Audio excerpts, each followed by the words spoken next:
کہ جب تک ہم امریکہ کے غلام رہے عمران خان پر اعتماد تھا، جب اس نے کہا کہ امریکہ کے غلام نہیں ہیں تو عدم اعتماد ہو گیا۔ لکھو کہ اس کے کچھ ساتھی بھی اسے صرف پیسوں کے لیے چھوڑ گئے، حالانکہ اس نے تو پوری دنیا میں اسلام اور پاکستان کا نام اونچا کیا تھا۔ لکھو کہ اس کے لوٹے ساتھیوں سے جب پوچھا گیا کہ کپتان کا ساتھ چھوڑنے پر کیا دوبارہ آپ کو عوام ووٹ دے گی تو انہوں نے کہا کہ یہ عوام تو 2-3 دن میں سب کچھ بھول جاتی ہے۔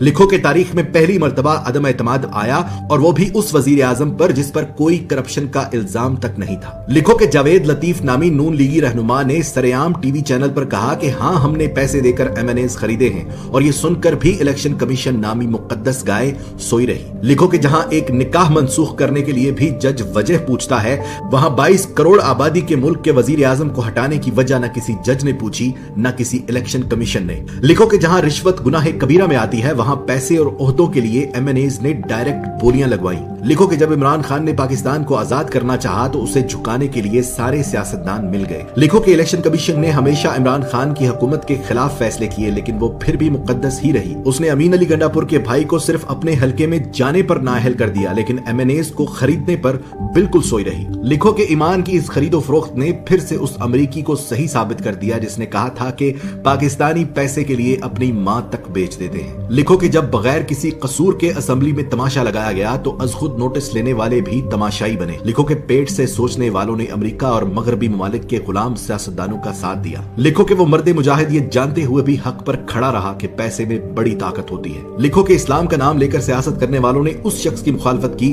جس نے ساری دنیا میں اپنے نبی پاک صلی اللہ علیہ وآلہ وسلم اور اسلام پر لگے الزامات کو غلط ثابت کیا۔ لکھو کہ ہم جہالت کے اس سمندر میں رہتے ہیں کہ جہاں سے ہمیں کوئی نہیں نکال سکتا۔ لکھو کہ مہنگی غیرت قبول نہیں تھی اس لیے سستی بے غیرتی کا انتخاب ہوا۔ لکھو کہ پاکستان میں ایسا وقت بھی آیا کہ اگر یہ قوم چاہتی تو اپنے لیڈر کا ساتھ دے کر اسے غلامی سے نکال سکتی تھی، مگر جھوٹے اور مکار دجالی سیاستدانوں نے ان کی آنکھوں پر جہالت کی ایسی پٹی باندھی کہ پیٹ کی دلدل میں اوندھے منہ گر پڑے۔ غلام تھے، غلام رہ گئے۔